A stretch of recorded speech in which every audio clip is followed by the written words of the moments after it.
muchas gracias, doctor Martínez, por la presentación, muy lindo, y por el recuerdo de amigos en Venezuela. Empezamos desde el punto de vista clínico, con respecto a la diverticulitis, cómo seguirlo clínicamente y cuándo tratar eventualmente alguna infección diverticular de manera ambulatoria. Y los síntomas de diverticulitis, todos como para ir hablando, la tríada más comentada y más común en estos casos, que pueden estar completas o no: dolor abdominal, diarrea y fiebre. A veces se presenta solamente con diarrea o solamente con fiebre, y el dolor siempre está presente, ¿no? Con o sin diarrea o con o sin fiebre. Empezamos a tirar las primeras sentencias que luego vamos a ver si discutimos y las ponemos frente al fiscal general, que es el auditorio. Los antibióticos por vía oral pueden ser insuficientes o suficientes, dependiendo del momento en cual se encuentre la patología.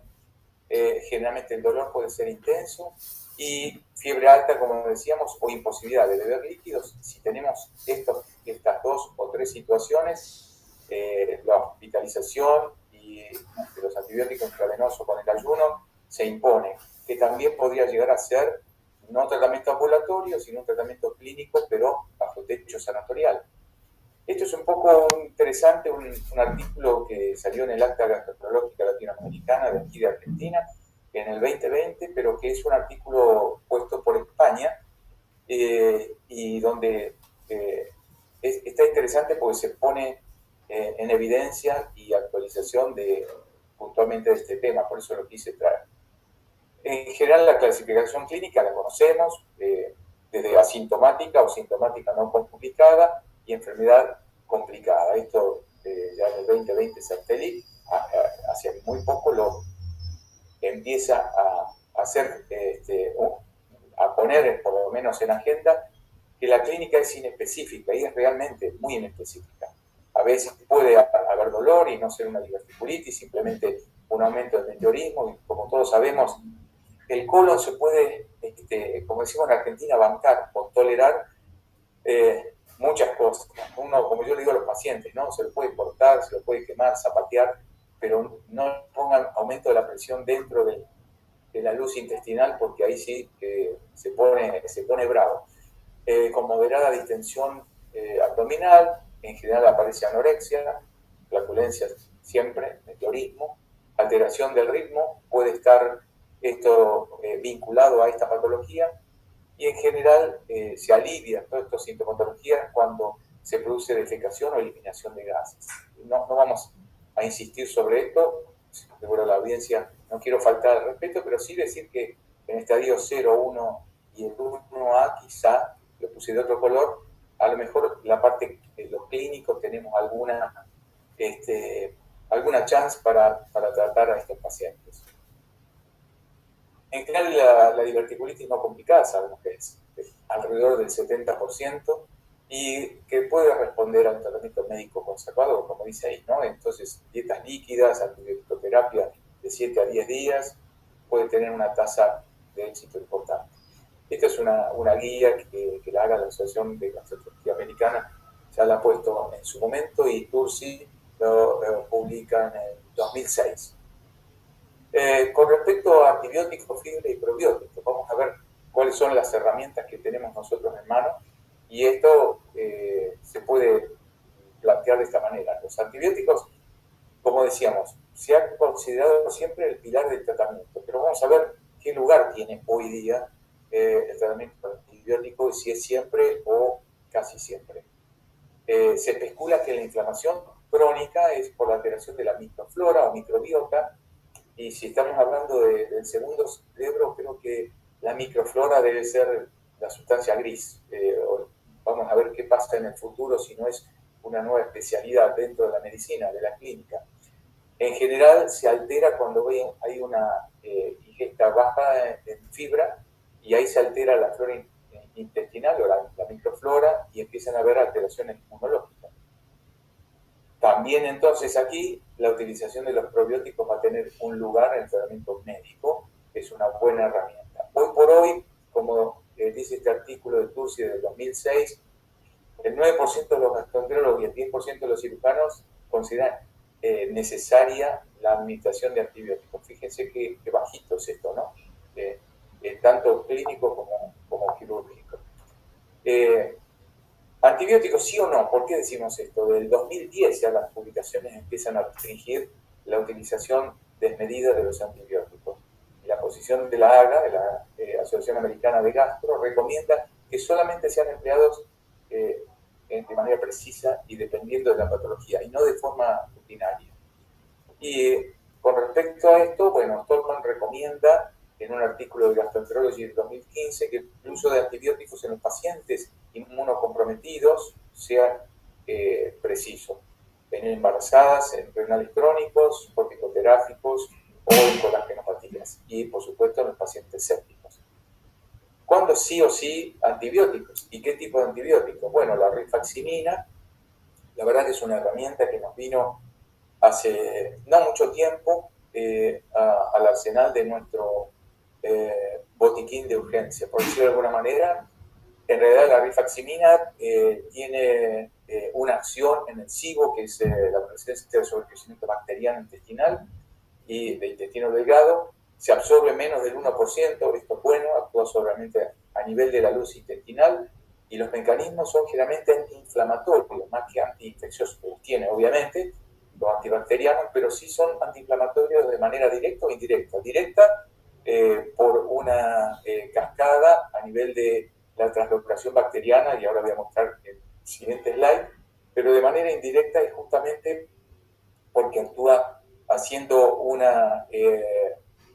un desmalezaje de las bacterias que son absolutamente patógenas o innecesarias. Promueve el crecimiento de las bifidobacterias y lactobacillus, y el lactobacillus sobre todo son los que comentaba yo que son proinflamatorias y actúa sobre las citocinas o citoquinas proinflamatorias y los TNF. Es decir, que inhibe la translocación bacteriana, y por eso de esta manera, al restaurar la permeabilidad intestinal, empieza a hacer también una acción de manera indirecta por ser un factor antiinflamatorio.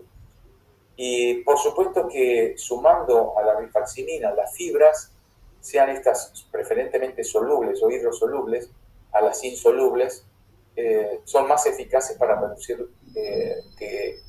los síntomas que solamente la fibra, ¿no? No solamente entrar la fibra. Y ahora voy a comentar por qué insisto tanto con la fibra más adelante. La mesalazina es otra herramienta que vino a acompañarnos. Este es una noble droga que la utilizamos mucho en la colopatía inflamatoria como colitis ulcerosa, porque justamente actúa a nivel como un antiinflamatorio. Entonces decimos que al principio la diverticulitis comienza como un verdadero efecto antiinflamatorio y no infeccioso de inicio, d'emblée, sino empieza todo con una inflamación y después sí se altera la permeabilidad y ahí empiezan a aparecer las bacterias que empiezan a transitar.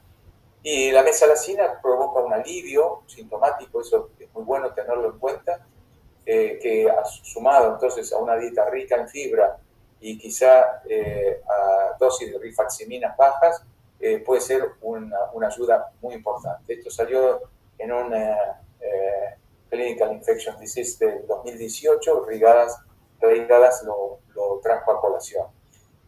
¿Y por qué hablamos tanto de fibra? Porque una dieta baja en fibra, como dije, puede estimular la diverticulosis inflamatoria, entonces ya estamos hablando de diverticulitis. Y agregar la dieta entre 15 y 20 gramos por día puede prevenir el estreñimiento y esto puede prevenir la diverticulitis. Por lo tanto, la constipación, el meteorismo tiene mucho que ver en todo esto, y por eso la dieta se dividen del primero al tercer día, o del cuarto al séptimo, o a partir del séptimo día de comenzado la sintomatología. Y entonces los primeros 3 días evitar gas sólidos, mucho líquido isosmótico o isotónico, y a partir del cuarto día dietas blandas, como dicen ahí, lácteos, y ojalá sean producidos con leches deslactosadas, y a partir del séptimo día ahí ya con dietas mediterráneas y ricas en fibras. Y entonces es la diverticulitis versus las fibras, ¿no? Entonces, como siempre a veces comentamos y le decimos a nuestros pacientes, fibra más agua es igual a materia fecal normal, es decir, que los constipados tienen un desequilibrio o en la fibra o en el agua. Por supuesto que hay otros factores, pero generalmente en un porcentaje alto pasa esto. Y entonces se le debe dar dietas ricas en fibra y beber mucho líquido de manera conjunta. El desequilibrio de esto es lo que puede empezar a provocar algunos síntomas. El ejercicio también está bueno que se imponga. Esta diapositiva lo único que quiero decir como muy importante y contundente que la Asociación Dietética de Estados Unidos recomienda que se ingiera entre 25 gramos por día en hombres y 38 gramos por día, de fibra en mujeres y en hombres. Por lo tanto, es muy importante estimular a la gente que consuma este tipo de alimentos, ¿no? ¿Y cuándo influye o qué no influye en el fracaso del tratamiento? Es decir, fracaso del tratamiento que se empieza a derrumbar algunos mitos. La presencia de episodios previos de diverticulitis no influye, comorbidades tampoco influyen, presencia de aire pericólico, abscesos intraabdominales, tipo de antibiótico-terapia y diabetes. El tratamiento ambulatorio de las diverticulitis no solamente se puede producir, sino también es seguro y reduce casi en el 60% los costos sanitarios, según Lorente del 2013, y el porcentaje de fracaso de este tratamiento de estos grupos, el tratamiento ambulatorio, en general no se encontró diferencia con el hospitalario. Esto lo dijo Van Dijk en 2018. Como un bonus track para ir terminando, ¿cuándo hacemos el control de la colonoscopía y cuándo sí, cuándo no? Esto fue un pequeño título de sugerencia del amigo Jorge Latif, y muchas gracias, ya terminando, agradecerle no solamente a él, sino a la LAC por haberme invitado. No siempre es necesario hacer una colonoscopía después de un episodio, sobre todo si tiene una colonoscopía de calidad, esto se aclara, que sea de calidad, con menos de 3 años, o una colonoscopia virtual también menor de 3 años. Pero ¿cuándo sí es conveniente? Si nunca se realizó una colonoscopia, ¿cuándo? Y se estipula después de 2 meses de un episodio de diverticulitis, o cuando tiene una más de 5 años o más de 3 años con antecedentes de polipectomía. Entonces, es conveniente que la verdad que entre 2 y 3 meses se espere como para realizar una colonoscopia ante una sospecha de una diverticulitis o por estenosis o por hemorragia o por dolor crónico. Ahí es donde puede anticiparse la colonoscopia, porque no que sea heroica la realización de la colonoscopia, pero sí quizá necesaria. Muchas gracias, insisto, muchas gracias por la invitación y bueno, dispuestos a preguntas y respuestas. Muchas gracias. Bueno, muchísimas gracias, doctor Caro. Realmente en estos 12 minutos nos habló claro y raspado, como decimos aquí en Venezuela, acerca de qué es lo que podemos hacer, y creo que en muchas partes de Latinoamérica también, acerca de qué realmente es lo que podemos hacer con nuestros pacientes luego del primer episodio. Hay unas preguntas que tengo por aquí, ya están apareciendo, así que las vamos a dejar para después de los comentarios, pero es un tema muy interesante porque el tema del tratamiento médico se diluye mucho y uno a veces no sabe qué hacer realmente con los pacientes luego del primer episodio. Así que muy interesante su charla y vamos a continuar entonces con el doctor Gustavo Rossi. El doctor Gustavo Rossi nos vamos al otro extremo de la situación, donde ya vamos a hablar de cirugías de urgencia. ¿Okay? ¿Cuáles son las controversias actuales en cirugías de urgencia? De lo cual nos va a hablar entonces el doctor Gustavo Rossi. Adelante, doctor Rossi. Bueno, buenas noches. Muchas gracias, Sergio, por coordinar este módulo. Obviamente para mí es un placer muy, muy grande compartir esta sesión del curso. Agradecerle un poco a Jorge por la invitación, en la persona de Raúl, a la LAC, por darme este espacio para compartir con ustedes este rato, en este día, y con un tema tan interesante de una predilección especial para nuestro grupo y sobre todo compartirlo con colegas que aprecio y que respeto mucho. Así que muchas gracias a todos por permitirme compartir esta tarde, este momento con ustedes. Como bien dijo Sergio, a mí me toca hablar de un momento más evolucionado de esta enfermedad, que es la peritonitis de origen diverticular. Y como justamente el tema era controversias que me sugirió Jorge para estos próximos 15 minutos, justamente el tema es muy controvertido, que es algo en lo cual nosotros hemos puesto el foco desde hace ya unos años, que es intentar resolver el cuadro agudo de la diverticulitis perforada mediante el lavado y drenaje por vía laparoscópica. Y si uno mira cuál es la tendencia que se ha ido dando en los últimos años a nivel mundial, y tomamos como ejemplo este estudio epidemiológico en el estado de Nueva York, vamos a ver que en la última década, si bien se han aumentado la incidencia de internaciones por diverticulitis aguda, como hablaba recién Luis en la sesión anterior, vamos a ver que las cirugías de urgencia por estos cuadros a lo largo de los años ha ido descendiendo de manera significativa. Esto no solo lo podemos observar en un país como Estados Unidos, donde tienen muy buena base de datos, sino también en uno de los estados de Canadá, donde evaluando todas las formas de presentación de la diverticulitis aguda en pacientes mayores de 50 años, menores de 50 años, inmunocomprometidos o no inmunocomprometidos, también vamos a ver que la incidencia de cirugía en los pacientes con diverticulitis complicada, con perforación o con abscesos, ha ido disminuyendo significativamente a lo largo de los años, y que, como muestra el gráfico de la derecha, el porcentaje de la implementación de la cirugía laparoscópica para resolver estos cuadros agudos ha aumentado significativamente. Algunos, digamos, más que intentan correr los límites, también han mostrado evidencia en donde el solo hecho de encontrar aire libre en la cavidad peritoneal no debe ser un indicativo de un abordaje quirúrgico, y se han resuelto muy bien con tratamiento médico mediante internación. Y esto tiene que ver o reconoce una causa, que es también que a lo largo de los años, de los últimos años, el tratamiento de la diverticulitis aguda y en ello la diverticulitis perforada ha ido evolucionando en términos de mejoras en el tratamiento antibiótico, una muy buena precisión en cuanto al diagnóstico por imágenes que nos provee el gold estándar, que es la tomografía, la implementación de drenajes percutáneos en agudo que nos evitan quizás tener que operar a un paciente en un escenario completamente hostil como es este escenario, y los cuidados críticos en esta situación donde han evolucionado drásticamente, y lo cual nos permite adoptar una estrategia no quirúrgica tratando de modificar un escenario agudo en un escenario eventualmente electivo. Como bien lo mencionó Luis, él habló justamente de la etapa inicial de la diverticulitis aguda, como puede ser el estadio 1 o lo sumo el estadio 2. Acá estamos hablando de los estadios con diverticulitis perforada, donde acá tenemos que hacer una disquisición.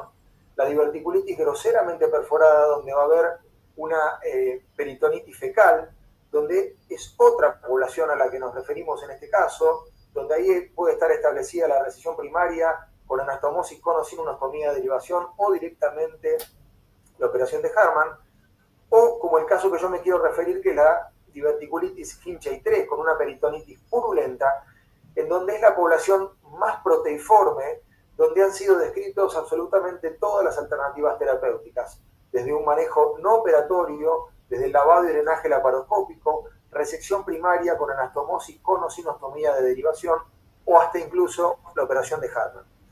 Entonces, el primer mensaje que quiero dejar acá y que voy a reforzar al final de la charla es que quizás poco a poco la clasificación de Hinchey va perdiendo contundencia, y no debemos basar nuestra estrategia terapéutica solo en los hallazgos intraoperatorios, sino en un montón de otras variables, como va a ser el índice de contaminación peritoneal, la inestabilidad del paciente, las comorbilidades del paciente, y junto a esas medidas, a todo ese conjunto de variables, es que finalmente quizás debiéramos tomar la decisión de qué estrategia sería la mejor para nuestros pacientes. Lo cierto es que para las peritonitis perforadas o las diverticulitis perforadas Hinchey 3, históricamente la resección de Harman o la anastomosis primaria con ostomía de derivación o no había sido el tratamiento clásico. Y a mediados de la década del 90, un grupo irlandés liderado por O'Sullivan describió el lavado y drenaje laparoscópico, y lo importante o lo que venía a irrumpir en el medio era que este era un procedimiento que había mostrado una muy baja morbilidad, con una baja mortalidad, a diferencia de lo que estaba históricamente reportado, con una mortalidad de arriba del 10%, llegado a un 15%, y una morbilidad de un 50%. Como dije recién, lo atractivo había sido mostrado por series retrospectivas, publicadas hasta el 2010, algunos con pequeños pacientes, o como el caso del grupo de Myers, con 92 pacientes, donde, como decía recién, había una muy baja incidencia de conversión, un bajo porcentaje de falla, baja mortalidad, baja morbilidad. Este punto, que es muy importante, que lo vamos a tocar en un ratito, que es la baja incidencia de ostomías, y creo que ese es uno de los fuertes de este abordaje terapéutico, y un porcentaje de indicación de resección electiva luego del tratamiento del manejo agudo, que llegaba casi hasta un 40%. Bueno, basados en estos estudios es que nosotros a mediados de la década del 2000 pusimos foco en esta estrategia terapéutica, y reportamos en el año 2014 una experiencia realizando el lavado y drenaje laparoscópico en 46 pacientes, que representaba una población muy seleccionada de pacientes en base justamente a los hallazgos intraoperatorios, algunas variables perioperatorias. Pero lo importante era tratar, y esta era nuestra estrategia intraoperatoria, de detectar una perforación macroscópicamente evidente. Si luego de la laparoscopía y ante la detección de una peritonitis purulenta nosotros detectamos una perforación macroscópicamente evidente, para nosotros no hay ninguna duda que ese paciente debe ser resecado. Veremos y discutiremos cuál es la mejor opción. Ahora, si luego de realizar la toilette peritoneal no encontramos una perforación evidente, en esos pacientes realizamos sistemáticamente una prueba hidroneumática, del mismo modo en que testeamos una anastomosis colorectal al final de una colectomía izquierda o una resección alta de recto que no va a quedar derivada. Y si esa prueba neumática es positiva, o sea, detecta un burbujeo intraoperatorio, ese paciente se reseca. Y si esa prueba neumática es negativa, ahí es donde le damos la chance al paciente de poder hacer un lavado y drenaje laparoscópico sin resección, drenando la cavidad peritoneal.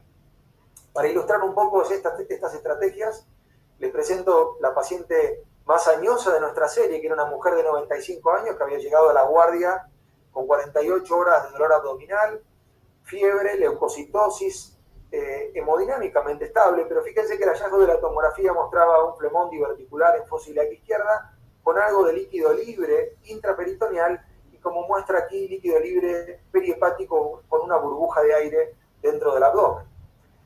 Rápidamente, luego de hidratar a la paciente, pasarle antibióticos intravenosos, la paciente fue remitida al quirófano porque tenía claramente una peritonitis desde el punto de vista clínico.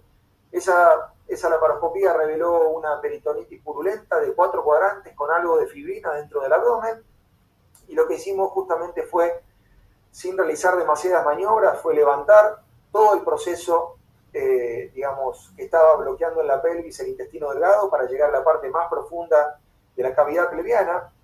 Este es un punto importante, la toilette de la cavidad peritoneal tiene que ser hecha a conciencia para que no queden bolsillos de pus, como está mostrando el video en este momento, y que puedan condicionar un fracaso en el postoperatorio, condicionando una sepsis secundaria. Bueno, ahí se ve muy bien el flemón diverticular adosado a la pared lateral izquierda de la pelvis. La idea no es movilizar el flemón, simplemente clampeamos proximalmente, como lo hacemos habitualmente como dijimos, a nivel de una resección colónica izquierda. Llenamos la cavidad pelviana de líquido e insuflamos por vía transanal el recto para ver si hay alguna evidencia de perforación. Esta paciente, la verdad que evolucionó muy bien y fue dada de alta al 5º día postoperatorio, tolerando dieta, fue dada de alta a su domicilio sin una resección y sin una ostomía de derivación.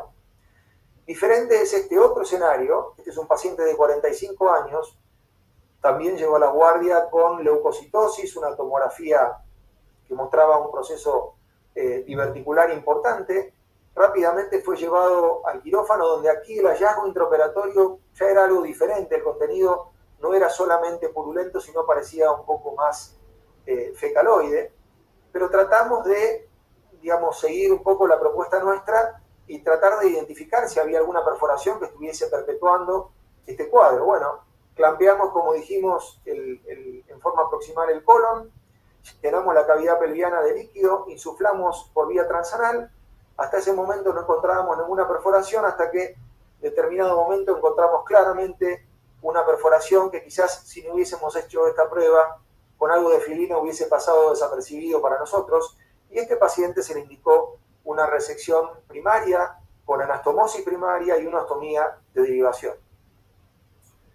En nuestra experiencia con el lavado peritoneal laparoscópico, con esos 46 pacientes tuvimos un 85% de éxito, o sea, de control de la sepsis en agudo, y el paciente fue dado de alta sin tener que experimentar ningún otro procedimiento quirúrgico ni drenaje percutáneo. Tuvimos un 15% de falla dado por 5 pacientes que están establecidos ahí en el cuadro inferior derecho del gráfico, con una incidencia de ostomías de 6,5%, solo 3 pacientes de estos 46 que lavamos, con una morbilidad del 24% y una mortalidad de 0.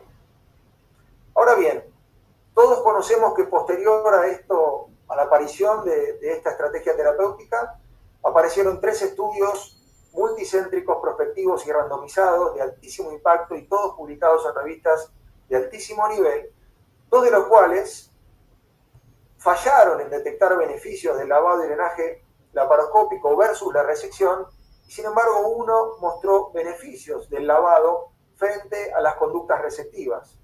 Sin embargo, estos 3 estudios independientemente mostraron un control de la sepsis en agudo desde el menor de ellos del 76%, 80% y 87%. O sea que aún así los estudios que mostraron hallazgos contrarios en contra, digamos, del lavado y drenaje laparoscópico tuvieron una resolución de la sepsis sin tener que mediar un nuevo procedimiento en un porcentaje a mi modo de ver alto. Esto no es simplemente a mi modo de ver, sino que un año después de publicado estos estudios en JAMA, una carta al editor publicada por un cirujano del estado de Washington decía que justamente por qué iban a hablar en contra de este procedimiento si un 80% del control de la sepsis podía ser interpretado como algo claramente favorable al lavado de drenaje laparoscópico, y también aparecían otras cartas donde cuestionaban un poco los trabajos que habían dado resultados negativos en términos metodológicos, y puede haber ahí alguna trampa que pueda dar estos resultados. Años más tarde, en el 2018, tuvimos oportunidad de participar junto al grupo de Roberto Sirocchi en un estudio publicado en el British Journal of Surgery, donde nosotros incorporamos un porcentaje significativo de pacientes que fueron lavados y drenados en forma laparoscópica sin resección, con un número de 212 pacientes. Quizás esto fue un escenario real porque era más heterogénea la población de los pacientes que incorporaban a este estudio otros centros. Acá el control de la sepsis en agudo cayó un poco al 74%, pero nuevamente la morbilidad era dentro de todo baja, con una mortalidad de 1,9% y una tasa de reoperación del 13%. Y en este estudio intentamos identificar cuáles eran los factores asociados a un fracaso del lavado, y veíamos que cuando el índice de infección intraperitoneal de Mannheim era mayor a 24, la clasificación de ASA era ASA grado 3 o 4, episodios previos de diverticulitis, una adhesiolisis muy extensa con la identificación de una perforación libre. Todos esos, obviamente, si uno quería hacer un lavado y drenaje laparoscópico, eran factores asociados a que el lavado iba claramente a fracasar. Ahora bien, ¿qué pasó con los resultados a largo plazo del estudio Escandil? Uno de los 3 estudios prospectivos y randomizados que había dado resultados negativos en contra del lavado y drenaje laparoscópico. Este estudio acaba de ser publicado en JAMA en el año 2021, y el outcome primario que quisieron evaluar eran complicaciones severas a 5 años. Fíjense que comparando el lavado y drenaje laparoscópico versus la resección no hubo ninguna diferencia, tampoco hubo ninguna diferencia en términos de mortalidad. sí hubo una diferencia significativa en términos de persistencia. 5 años, que era claramente en contra de aquellos pacientes que habían sido resecados, y de modo inverso, la recurrencia, había una diferencia estadísticamente significativa en contra del lavado. Claramente el hecho de haber dejado ese sigma diverticular en el paciente condicionaba algunos nuevos episodios. Y para este estudio, la tasa de sigmoidectomía electiva a largo plazo había sido del 30%. Entonces, esto propició que nuestro grupo, acabamos de terminar de redactar y en este momento está siendo sometido a revisión en una revista. Tratamos de analizar los resultados a largo plazo de nuestro grupo, ya ahora desde el 2006 extendido al 2019. Habíamos hablado de 46 pacientes en el estudio anterior, acá ya reclutamos 84 pacientes, donde acá lo que queremos ver es qué pasó a largo plazo en los pacientes que tuvieron un lavado y drenaje laparoscópico exitoso. Por eso de estos 84 pacientes excluimos los pacientes que fracasaron y que debieron ser operados, o que en el postoperatorio detectamos que tenían un cáncer, que fue un paciente. Entonces, evaluamos 69 pacientes en los cuales tuvimos un control agudo de la sepsis, que no tuvieron que reoperarse por ninguna complicación, y evaluamos qué pasó en términos de recurrencia y no recurrencia a largo plazo. Y vamos a ver que, sosteniendo con la serie anterior, que había sido con una tasa de éxito del 85%, con 6 años más de experiencia, la tasa de éxito en esta nueva serie fue del 83%, o sea que la tasa de éxito sigue siendo arriba del 80%. Detectamos una recurrencia de diverticulitis con un seguimiento de 63 meses alta, del 42%, pero fíjense que luego evaluamos la tasa de sigmoidectomía de estos pacientes, de los que recurrieron y de los que no recurrieron, y es una tasa de resección electiva del sigma, como mostraba el scan, parecida del 33%. Y a largo plazo, 46 pacientes no presentaron otros síntomas que requirieran una colectomía y que los estamos siguiendo.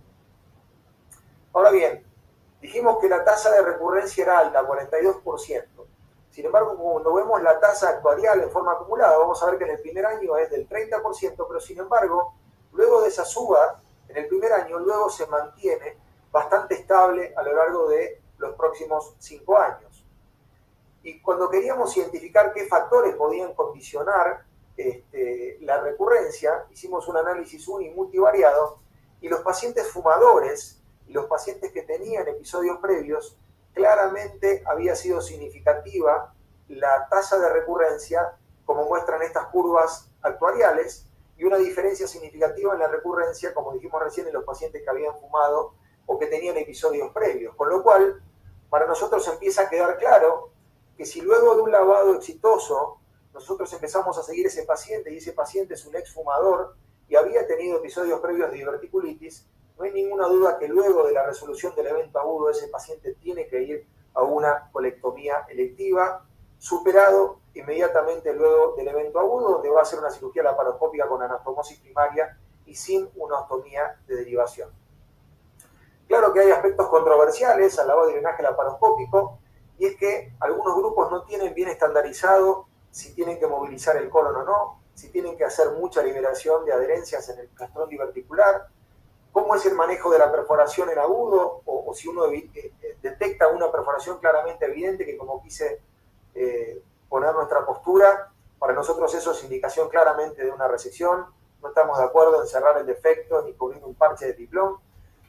También hay diferencia en cuanto al volumen del lavado, la definición de conversión y cómo es la definición del fallo de un lavado y drenaje laparoscópico. Y las limitaciones o las preguntas que puede traer el lavado y drenaje es que uno tiene, como dijimos recién, incluso nosotros tenemos un riesgo de falla del lavado de un 15%, la falla de perder en esa perforación un cáncer que está estudiada de un 10%, y las preguntas que uno debería hacerse, ¿no? Si esto tiene que ser un tratamiento definitivo, que claramente no lo es, sino que tiene que ser, digamos, nominada como una cirugía de control de daño, y que la estrategia terapéutica va quedando claro que no debe estar siendo resuelta solamente con los hallazgos intraoperatorios de la clasificación de Hinchey. Para cerrar, esto me pareció un estudio muy interesante, que es con la gente que hemos tenido oportunidad de trabajar, que es el grupo que lidera Gianandrea Vinda y Roberto Sirocchi de Italia, donde en un estudio recientemente publicado, una revisión sistemática, y tratando de plasmar una postura del grupo de ellos, tratan de diferenciar dos grandes grupos: aquel paciente que tiene una peritonitis difusa, que está hemodinámicamente estable o que está hemodinámicamente inestable en el intraoperatorio. Aquel paciente que está hemodinámicamente estable es un paciente que puede ser abordado de manera laparoscópica. Si ese paciente es un paciente inmunodeprimido con una clasificación de ASA elevada y tiene demasiadas comorbilidades, probablemente ese paciente se beneficie de una operación de Hartmann por vía laparoscópica, o incluso si la evaluación del índice peritoneal de Mannheim es alto, mayor a 24, también la indicación o la propuesta sería una operación de Hartmann. Ahora, si luego de la paraloscopía nos encontramos con una peritonitis en un paciente inmunocompetente, sin comorbilidades, con una clasificación de ASA baja, bueno, ahí si el hallazgo intraoperatorio de la contaminación peritoneal es baja, uno puede plantearse una resección primaria con anastomosis, con o sin ostomía de derivación, o si no hay una perforación evidente, en ese paciente uno puede plantear hacer un lavado y drenaje laparoscópico. ¿Cuál es el otro escenario? El del paciente hemodinámicamente inestable, donde ahí tenemos que ver, luego de la resucitación con fluidos, tres poblaciones: aquel que no responde y que sigue inestable a pesar de las maniobras de resucitación. Ese paciente debe ir a una laparotomía con un criterio de cirugía de control de daño. Podrá ser un lavado de la cavidad peritoneal, una ostomía de derivación y quizás hasta dejar el abdomen abierto y contenido, como proponen los autores. En el paciente que tiene una respuesta transitoria, uno puede plantear hacer una laparotomía y una operación de Hartmann, que va a resolver rápidamente el foco agudo para que ese paciente vaya a reponerse a una unidad de cuidado crítico. Y finalmente, aquel paciente que respondió a la terapia con fluidos, ahí la disquisición clínica estará basada en si hacer una laparotomía o una laparoscopía, y ahí la diferencia o la evaluación en base a los hallazgos intraoperatorios será de una anastomosis primaria con o sin una ostomía de derivación o una operación de Hartmann. Por último, no quiero dejar de plantear cuál es el escenario real en un país, como dije, como Estados Unidos, que tiene muchísima estadística y muy seria. Este es un estudio publicado hace apenas un par de años, donde, evaluando todas las instituciones académicas y no académicas, refleja un número muy contundente, que probablemente sea una realidad también en Latinoamérica, que es que sobre una población de casi 3.000 pacientes en los Estados Unidos, el 92% de los pacientes recibe una operación de Hartmann. Con lo cual, nosotros tenemos la obligación como especialistas de poner el foco en esta población, tratar de discriminarla mucho mejor, basado en la clasificación de Hinchey, basado en la contaminación peritoneal de Mannheim, basado en las comorbilidades, y seguramente tomando para nuestro árbol de decisión todas estas variables que acabamos de mencionar, seguramente en eso basaremos la mejor decisión. En resumen y como mensaje final, desde mi perspectiva, el lavado y drenaje laparoscópico sigue teniendo un alto control de la sepsis. Los resultados a largo plazo de esta estrategia muestran que, si bien tiene una recurrencia más alta que la estrategia resectiva, tiene una baja incidencia de osteomía a largo plazo, que eso realmente la pone sobre la mesa como una opción a considerar. No podemos olvidar, para tomar nuestra mejor decisión, que el escenario real hoy en día en Europa, en Estados Unidos y probablemente también en Latinoamérica, sigue siendo que la operación de Hartmann, con todos los cuestionamientos que tiene, sigue siendo la estrategia más frecuente, y que seguramente los criterios de selección ya no los deberemos basar más solamente en los hallazgos en la clasificación de Hinchey, sino que tiene que ser respecto a muchas otras variables que seguramente nos van a aportar un panorama mucho más claro de qué es lo que tenemos que hacer con estos pacientes. Nuevamente, gracias Sergio, gracias a la LAC por esta invitación, y obviamente quedo atento para seguir compartiendo este módulo tan interesante. Muchas gracias a todos. Bueno, muchas gracias, doctor Rossi. Vamos rápidamente entonces a pasar al siguiente conferencista, quien es el doctor Ennio de Oliveira, y que va a terminar esta visión global que se ha planteado en el día de hoy de lo que es la enfermedad diverticular, cuando ya hablamos de aquel momento que ciertamente para nosotros los cirujanos no es muy agradable cuando se ha operado el paciente, pero sin embargo hay episodios que se pueden catalogar o que el paciente lo cataloga como que persiste la diverticulitis y los síntomas asociados a ella. Así que, Enio, adelante, tienes el micrófono para ti y vamos a oír entonces seguro tu interesante conferencia.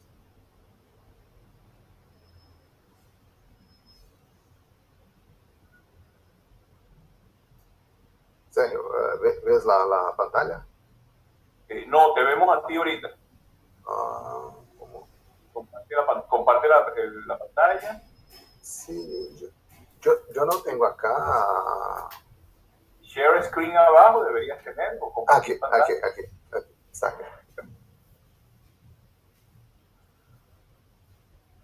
Ok. Chévere, perfecto. Perfecto. Un momentito.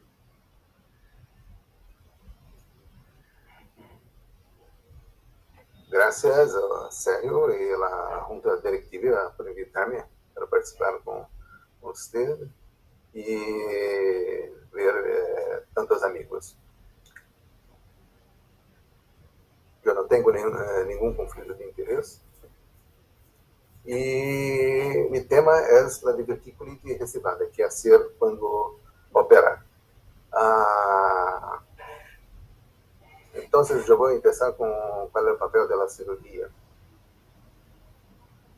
Hace algunos años o décadas, la orientación que todos nós tenemos es que los ataques recurrentes de diverticulitis tienen menos respuesta al tratamiento clínico y que presentam altos índices de mortalidade.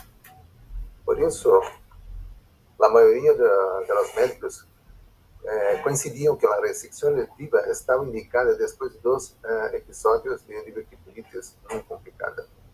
Pero quando procuramos as guias na literatura médica, vemos que muitos países têm suas guias, mas vamos nos orientar por essas 2 guias, a guia americana e a guia europeia, para esta charla. Então, as guias americanas, temos 4 em 1995, ano 2000, 2014 e 2020, que é a Sociedade Americana de Cirurgia Colorectal. E a europeu em 1999, 2019 e 2020. Com a Sociedade de Cirurgia, Associação de Endoscopia de Cirurgia Endoscópica Europeia. Bueno, em 1995, a orientação era que a cirurgia eletiva deve ser considerada depois de 2 crises bem documentadas de diverticulitis, dependendo da idade, condições físicas e severidade da crise. E depois uma pequena modificação no ano 2000, com uma mais ampla indicação, que a cirurgia eletiva deve ser considerada depois de 1 ou 2 crises bem documentadas de diverticulitis, dependendo também da severidade da crise, idade e condições físicas do paciente. Bien. O que teníamos naquela época na literatura? Que o risco da recidiva era muito alto, com a literatura mostrando 7 hasta 45% de recidiva de los síntomas. E mira, dado importante naquela época, que os pacientes que respondiam ao tratamento médico medicamentoso, ao primeiro episódio teníamos 70% de resposta e ao terceiro episódio somente 6% de boa resposta. Então, do ano 1995 ao ano 2000, a literatura não teria cambiado naquela época. Os mesmos dados para as 2 guias. E a guia europeia, para considerar a cirurgia eletiva, después de 2 ataques de diverticulitis. Y para eso se baseaba también solamente en una referencia para indicar esta conducta. Después de 10 años, teníamos la segunda guía de la Sociedad Americana de Cirugía Colorectal. Entonces, ¿qué se baseaba? Primero, que la colectomía para la crisis, la diverticulitis no complicada, deveria ser individualizada, caso a caso. Después, que la colectomía electiva deveria ser considerada ou indicada para a diverticulitis complicada. A resecção eletiva de rotina para os pacientes jovens com menos de 50 anos não estava mais recomendada. Por quê? Porque a literatura dizia que, depois de uma crise de diverticulitis, apenas 1/3 de pacientes têm recorrência, menos do que 10 anos atrás. E apenas 1/3 destes pacientes tinham novos ataques. A recorrência era bem menor, de 13% a 23%, e desses pacientes, somente 6% necessitavam de cirurgia de emergência. Mirem, de cada 2.000 pacientes poderia necessitar de cirurgia de emergência. E nós necessitaríamos operar 18 pacientes para prevenir uma operação de emergência com ostomia. Então, havia um câmbio na literatura. E também, por exemplo, este trabalho com este estudo, com seguimento de 2 anos, de 280 pacientes, solamente 16% com recidivo de diverticulitis, 2% com diverticulitis complicada e 1,4% com peritonitis. E a conclusão deste trabalho de 2013, a diverticulitis não complicada tem uma evolução benigna, com poucas recorrências e baixa necessidade de cirurgia. E chegamos hasta nosso tempo, 2020.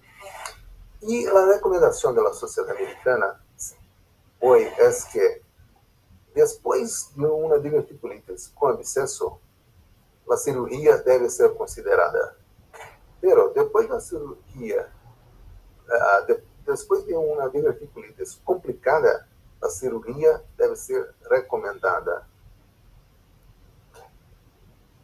A resecção para os pacientes jovens não é recomendada. Para os pacientes com diverticulitis não complicada, continua a indicação de caso a caso. A cirurgia, a recomendação de cirurgia deve ser individualizada. E para os pacientes imunossuprimidos, também a cirurgia deve ser individualizada caso a caso. E agora, a recomendação europeia para 2020 é que a cirurgia eletiva não previne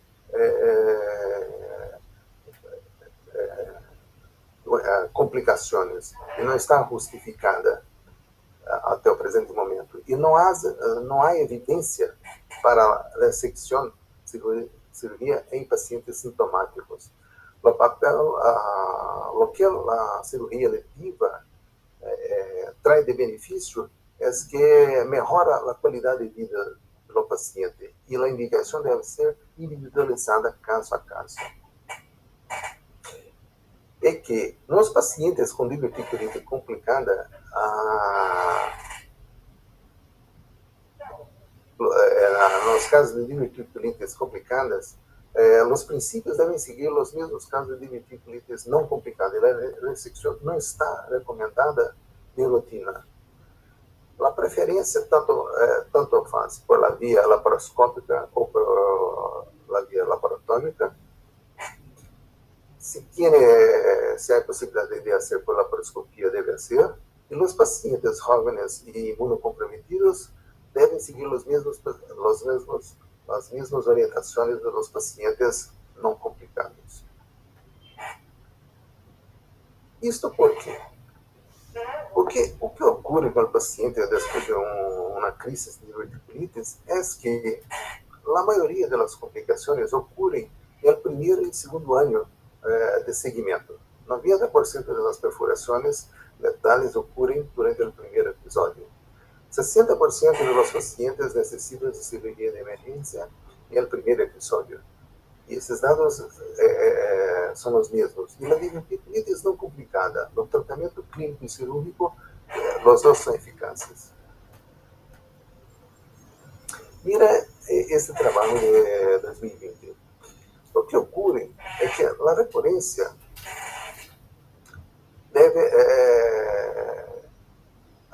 a recorrência está associada à gravidade da morbidade, do índice de morbidade, acima de 2 pontos, a imunossupressão e a história prévia de diverticulitis.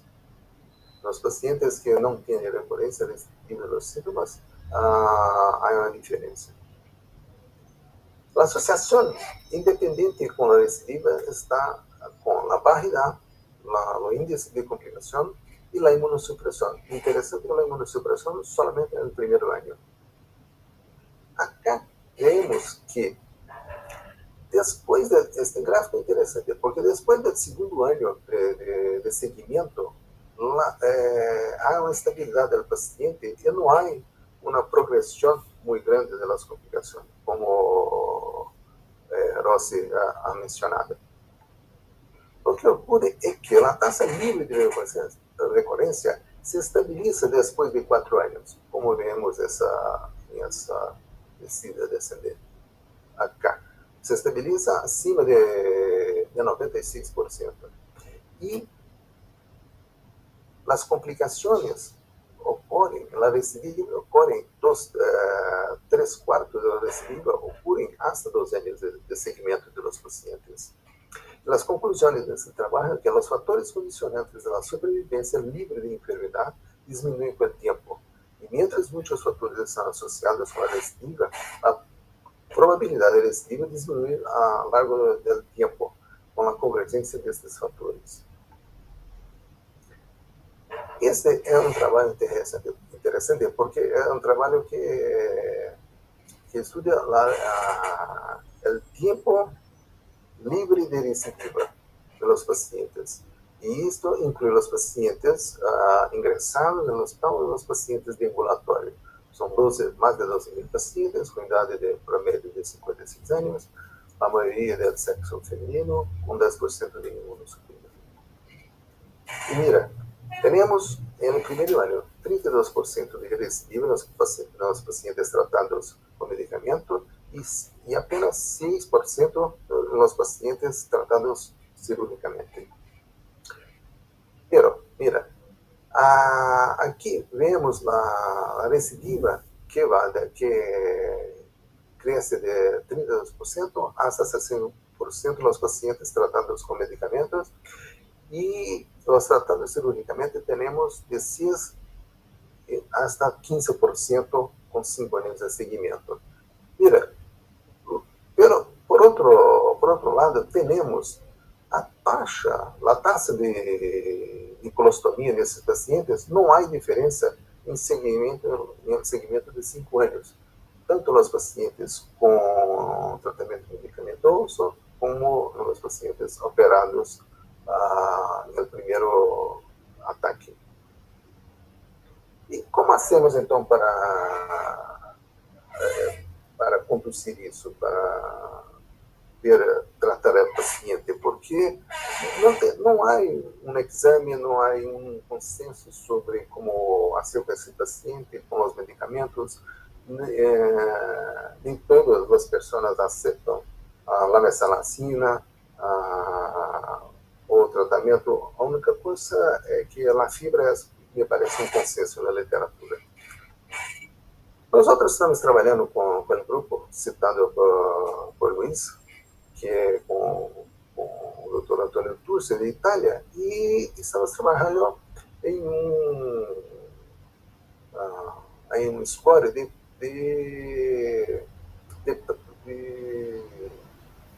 probabilidad de complicación de los pacientes con vascular reticular. Nosotros llamamos score de DICA, que es la abreviatura de Diverticular Inflammation Complications Assessment, que tiene en consideración si los divertículos en el color izquierdo o derecho, el número de divertículos, se tiene más o menos de 15 divertículos en cada segmento, la presencia de inflamación, la presencia de complicación, como estenosis, la presencia de pus y sangrado. Y dividimos esos pacientes en 3 grupos, DICA 1, 2 o 3, dependiendo de la puntuación. Y este es un trabajo que publicamos en el Journal de la Sociedad Europea, con 1.651 pacientes, edad de promedio de 66 años, seguimiento de hasta 30 meses. La mayoría de los pacientes están en el grupo DICA 1, 30% en DICA 2 y 13% en DICA 3. Y apenas 16% de esos pacientes tuvieron crisis en el seguimiento de diverticulitis y apenas 21% de esos 15% necesitaron de cirugía. Entonces, vemos que los pacientes se comportan de manera muy diferente.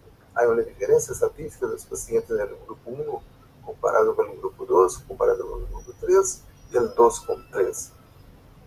¿Qué eso significa? Significa que, por ejemplo, los pacientes DICA 1 van a tener una evolución muy benigna. Los pacientes de DICA 2 pueden se beneficiar con el tratamiento. Yo utilizo mucho la mesalazina, no solo la mesalazina, mas la mesalazina, probiótico y fibra en el tratamiento de los pacientes. Y los pacientes con DICA 3 van a tener un pronóstico no muy favorable y probablemente las cirugías es una buena opción.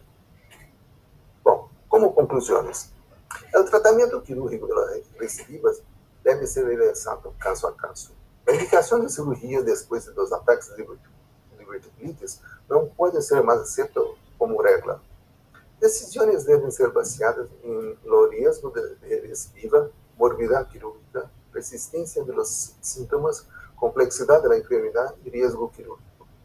Varios estudios están siendo realizados con la intención de encontrar el mejor tratamiento para prevención de las diverticulitis recurrentes.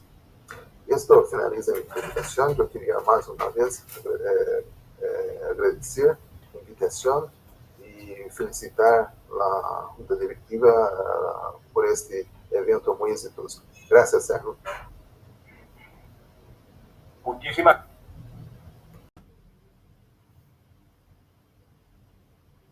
gracias, Genio. Excelente presentación. De nuevo, creo que hicimos un repaso, o no un repaso, sino un paneo, una visualización muy completa de toda la gama de las posibilidades de operar en periodo recidival y la recidiva en los pacientes que han sido sometidos a tratamiento médico. Excelente presentación. Vamos entonces con los comentaristas. Tenemos aproximadamente unos 23 minutos para finalizar. Estamos hablando de que son las 7:15 y vamos a terminar a las 7. O sea, terminábamos en 15 minutos, pero tenemos un poco más en vista de las pequeñas palabras que pudimos decir en favor de en memoria de nuestros compañeros. Entonces, vamos con el primer comentarista. En este caso, estamos hablando del doctor Gustavo Marcucci. Quisiéramos oír, Gustavo, tus impresiones respecto a lo que pudiste oír en cuanto a las diferentes charlas de los amigos. Bueno, primero muchas gracias por la invitación. La verdad que es un honor estar frente a semejante panel, pero yo había dicho, digamos, utilizar mi tiempo para presentar un caso clínico y no sé si querés lo presente ahora o después del doctor Plasencia, por ahí para terminar la charla, porque resumo un poco el cuadro clínico, lo que pueden preguntar, si le parece, doctor, y sin meterme en su coordinación. No, yo creo que es muy buena idea, Gustavo. Podemos, después de que el doctor Plasencia nos diga sus comentarios, y el doctor Futay, podemos entonces presentar ese caso. Creo que puede ser un buen cierre junto con las preguntas. Voy tratando de hacer una recopilación de las preguntas para ir sobre todas ellas. Entonces vamos a dejar el caso para el final y oímos entonces al doctor Plasencia para oír sus comentarios. Buenas tardes, saludos a todos.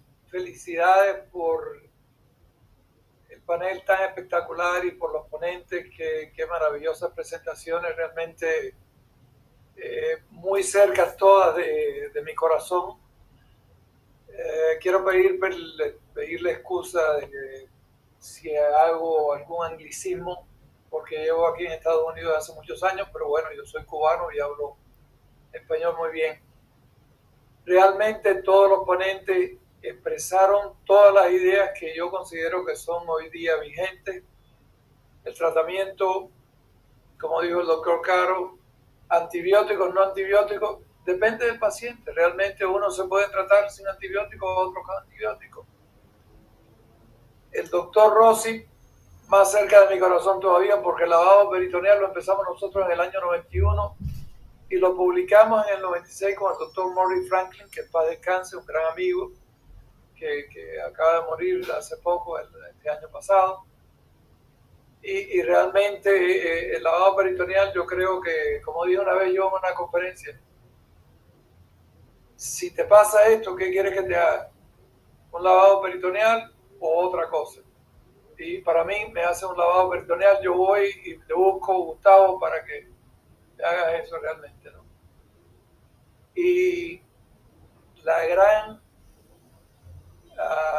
presentación de nuestro presentador brasileiro increíble de Enio hizo un resumen espectacular, creo que nada inigualable con estas presentaciones y todo el mundo va a tener una idea muy concreta de lo que se debe hacer en el futuro.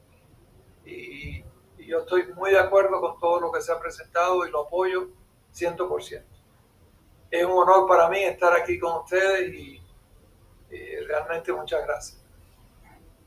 Muchísimas gracias, Gustavo. Muchísimas gracias. Vamos con los comentarios entonces del doctor Raúl Tutay para entrar entonces en el caso que nos presentará el doctor Marcucci. Las presentaciones fueron muy amplias y claras. Pero la duda es siempre cuando uno tiene que operar a un enfermo en la urgencia y lo que hacer. Cuando se hace la lavaje solamente, se hace un procedimiento más tranquilo, un procedimiento más rápido, un procedimiento que uno que no tiene mucha experiencia puede hacerlo. Y como muchos enfermos son operados por cirujanos de guardia y en general no tiene tanta experiencia con la sección colorectal, yo creo que es una buena alternativa, pero yo sigo la línea de hacer la resección con anastomosis primaria en casi todos los casos. Yo tuve unas malas experiencias con lavaje y no sé si quizás no he elegido bien los enfermos.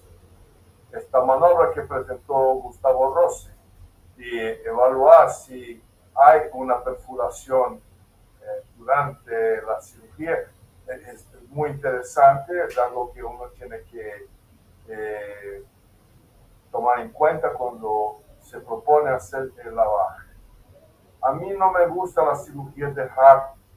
Yo creo que es una opción para casos extremadamente seleccionados y no como rutina. Pero es interesante que en Estados Unidos toda la gente siga haciendo Hartmann como rutina.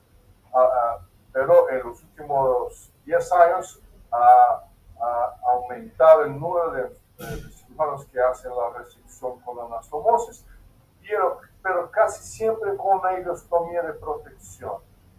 Yo no creo que esta ileostomía de protección sea necesaria para la gran mayoría de los enfermos.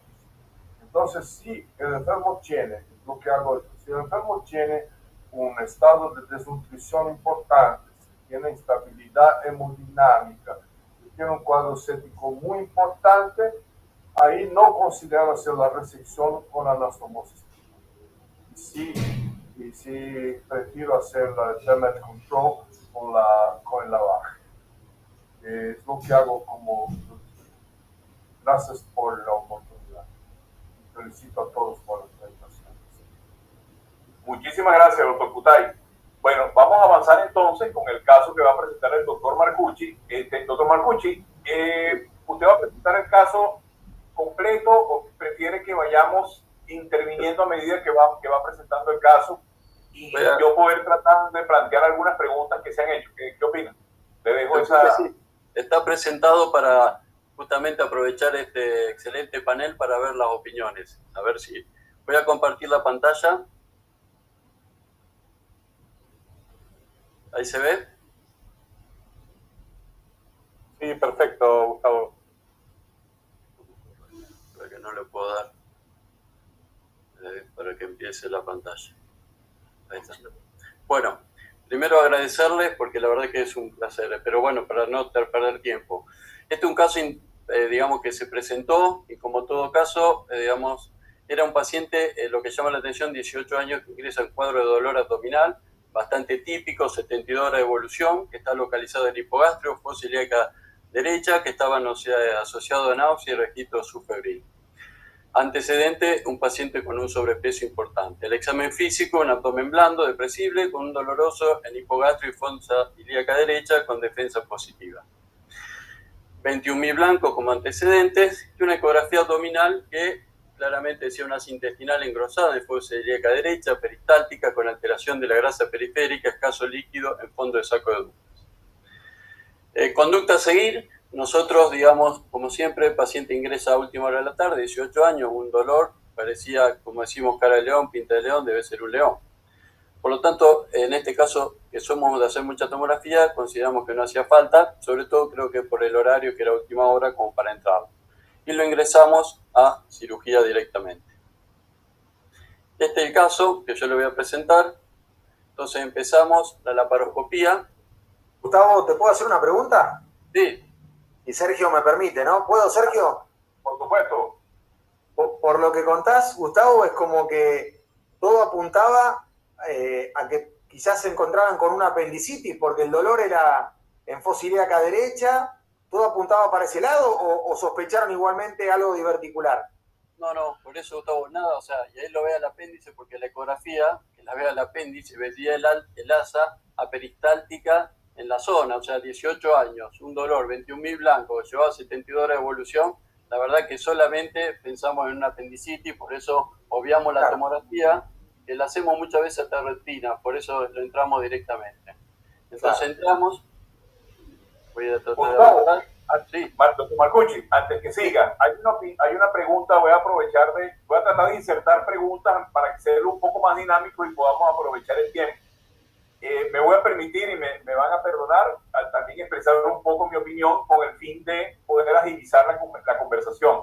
Hay una persona que pregunta con la situación que vivimos ahorita, si el paciente es COVID positivo, en el caso de la diverticulitis, pero también aprovecho, en el caso de cualquier enfermedad inflamatoria como una apendicitis, ¿se opera o se espera? Agrego yo. Yo creo que hay que individualizar cada caso y si ustedes en esta situación de COVID que tenemos, si cada caso es diferente, siendo COVID positivo, el cirujano debe tomar la decisión basado en un parámetro. Si alguien tiene una opinión diferente, le agradezco que la diga, si no creo que esta pregunta la podemos responder de esta manera. Sí, yo te contesto porque tuve un caso como este hace pocos meses y yo creo que el enfermo que está en la vigencia de COVID o que recién salió de COVID tiene que ser tratado como un damage control. Si posible, hacer lo mínimo que es lavaje y drenaje, nada más. Si hay, como en este caso, que ahora se presenta una perforación nítida, ahí entonces uno tiene que hacer un hardware, pero en el COVID no hacer la anastomosis primaria. Yo creo que es un peligro, ¿no? Entonces, yo hablé de no hacer la anastomosis primaria en enfermos con desinfección, con instabilidad hemodinámica, sepsis y tengo que agregar también COVID. Muchísimas gracias, doctor Cutay. Adelante, Gustavo. Doctor Marcucci. Muy bien, entonces esta es la presentación, esa es la perforación, entonces ahí es la pregunta usted que haría. Digamos, cuando yo le voy a comentar un poco antes para decir, a mí se me mezcla un poco todo esto, digamos, coincido mucho con el doctor Futay, que lo que dice, tratamos de evitar el Hartmann hoy, pero a su vez lo de Gustavo Rossi resulta muy interesante porque aparte ellos muestran una experiencia que es el lavado. Entonces, la pregunta es, y sobre todo pensando que tenía 18 años, ¿usted qué haría?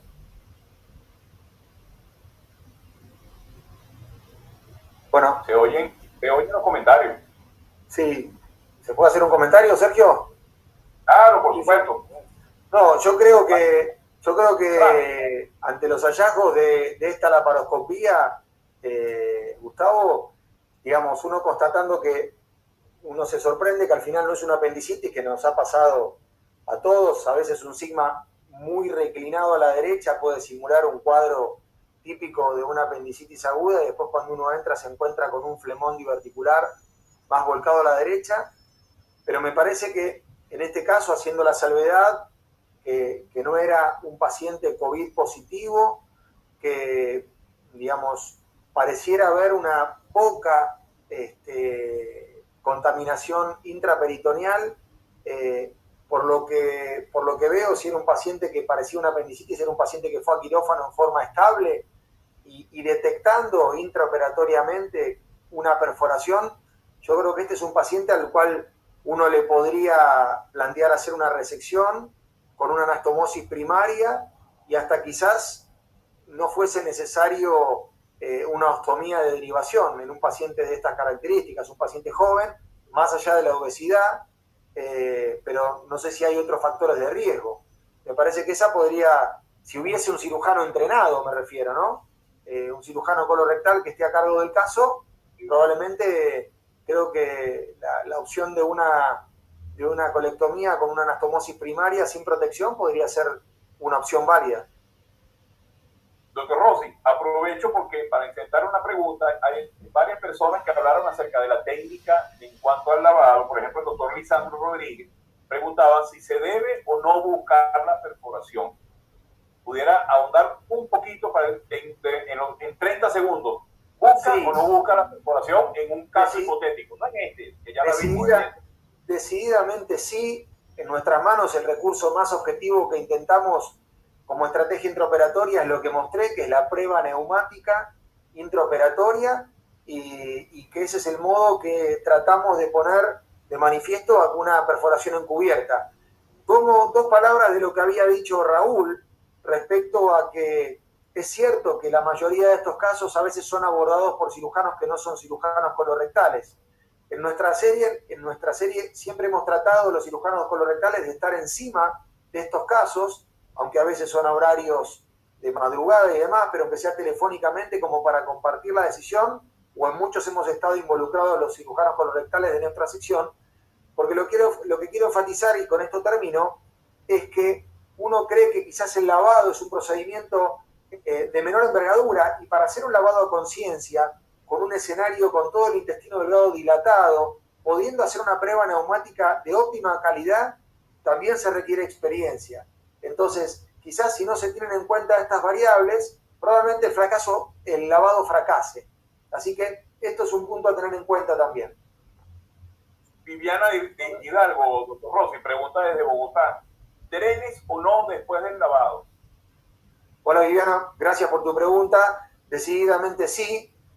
Si bien no hay en la literatura no hay una homogeneidad en cuanto al criterio de cuántos drenajes, nosotros en general dejamos mínimo un drenaje en la pelvis, y quizás también dejamos drenado alguno de los dos sufrénicos, o si el grado de contaminación es muy importante y nos deja alguna duda, podemos llegar a dejar hasta 2 drenajes en la cavidad pelviana.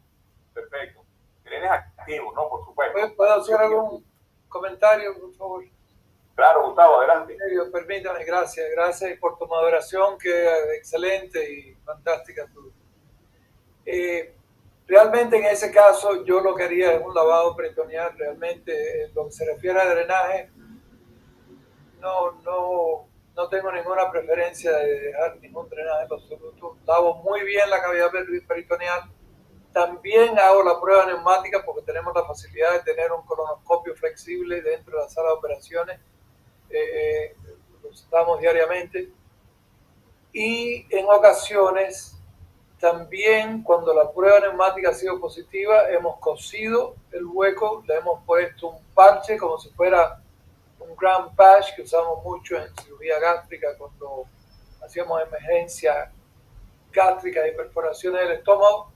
Usamos como un grand patch, lo tapamos y hemos tenido muy buenos resultados con esto. O sea, no quiere decir que el lavado peritoneal es la panacea del mundo, pero con un 85 y hasta un 90% de resultados positivos que han habido en nuestras manos, creo que es una muy buena opción y creo que es muy considerable porque eso lo puede hacer cualquier cirujano. Cuando habla de una resección con una anastomosis primaria en una persona de 18 años, a las 2 de la mañana, a las 3 de la mañana, a las 5 de la mañana, cirujano, quizás el mejor cirujano colorectal del mundo que está ahí, bueno, por cualquier situación. Realmente las variedades son tantas que el lavado peritoneal tiene que ser bien hecho, como dijo Gustavo, pero no es algo que es difícil, lo puede hacer cualquier cirujano. Mi opinión es que el lavado es algo que va a estar aquí y debe estar aquí por muchos años. ¿Alguien tiene una opinión diferente en el panel de comentaristas o en el panel de los conferencistas? Diferente a la del doctor Gustavo Plasencia. Yo quisiera hacer una mínima pregunta para los cirujanos, Sergio, que es la siguiente. Decidida la laparoscopía en este paciente, si fuera COVID positivo, ¿cambia cambia la táctica, la estrategia quirúrgica de lo que le vamos a hacer o no? Y si a alguien se lo cambia, ¿el por qué le cambia? Porque quizás la complicación más grave que tenemos y más frecuente es la neumonía postoperatoria, que depende de muchos factores, y una vez decidida la cirugía en este paciente, yo quiero saber si ser COVID positivo no cambia, ser un Hartmann, una anastomosis primaria, porque no quisiera dejar pasar la experiencia de Raúl Cutay, que dijo recién que él no haría una cirugía de ese estilo en un paciente COVID positivo. Si me permite, Jorge, creo que cambia, porque yo lo pensé a este paciente como COVID negativo, porque no quisiera volverlo a entrar, por lo menos hasta que pase su COVID. Entonces, si yo, digamos, lo pienso distinto, o sea, una cosa es definitiva para este paciente, que van a ver después lo que hice, pero digamos, puede ser un Hartmann como para terminar, y que pase su COVID para después verlo, a diferencia de este paciente que no tenía problema respiratorio y era un COVID negativo. Correcto. Esencia, Gustavo Rossi, ¿qué opinan? Y Raúl mismo, ¿no? Sí, que quede en el ambiente la conducta para el COVID positivo. Sí. No, bueno, yo creo que no hay mucha evidencia. Sí, lo que hay evidencia de todas las publicaciones que surgieron ahora con el tema del COVID es que la incidencia de morbilidad y mortalidad postoperatoria es claramente mayor en los pacientes con COVID. El punto, si mal lo interpreto el video, Gustavo Marcucci me refiero, es que hay una perforación evidente en el intestino, con lo cual, digamos, ese paciente, yo no sé si me animaría a dejar eso simplemente con un lavado, creo que decididamente no, y creo que alguna forma de resolución esa perforación tiene que tener. La verdad que nosotros, como bien decía Gustavo Plasencia, no tenemos experiencia realmente en nuestro grupo con hacer un parche o cerrar la perforación colónica, pero puede ser una alternativa, pero también tampoco tenemos experiencia en cómo va a ser la evolución de ese eventual parche en un paciente COVID positivo. Entonces, yo creo que lo más seguro sería tratar de resolver con una resección, obviamente en un paciente obeso,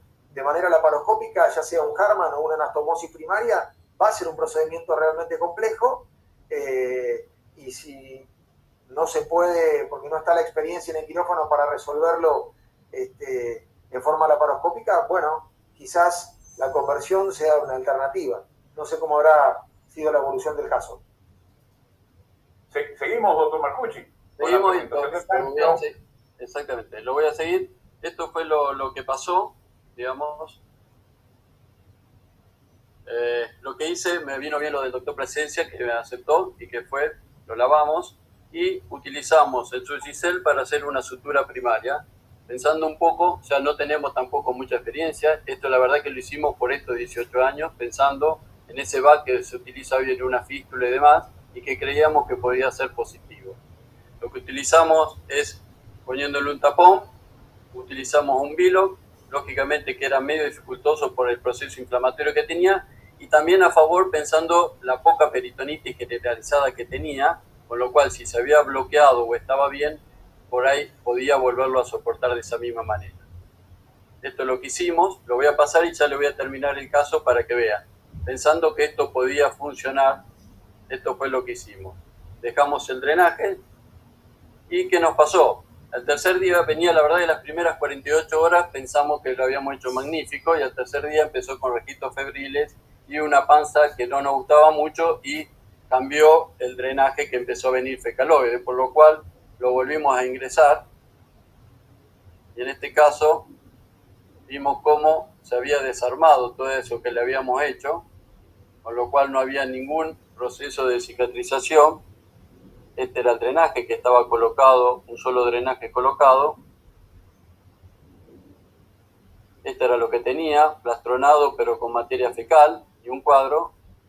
Entonces volvimos a hacer una pequeña sutura, pero ya en este caso le agregamos una ileostomía al proceso. Lo voy a seguir, así ya lo terminamos. Sí. Y lógicamente después de esto es lo que hicimos, o sea, acá dejamos ya la sutura preparado, ahí pues pusimos la ileostomía,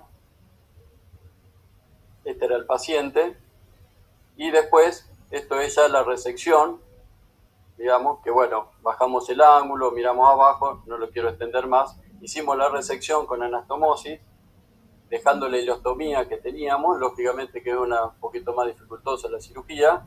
Este era el paciente y ya por suerte pudimos cerrar la ileostomía con un control endoscópico perfecto. Le agradezco. Ya, doctor Marcucci, para aclarar, hicieron la resección del segmento enfermo con anastomosis primaria. Anastomosis primaria y dejamos la ostomía 1 mes y medio y ya cerramos la ostomía. Perfecto, perfecto. Perdóname, un segundito. Sí. Esa segunda laparoscopía estaba preciosa. Lo que te ocurrió fue que un asa intestinal se fue a pegar allá y por eso se distendió.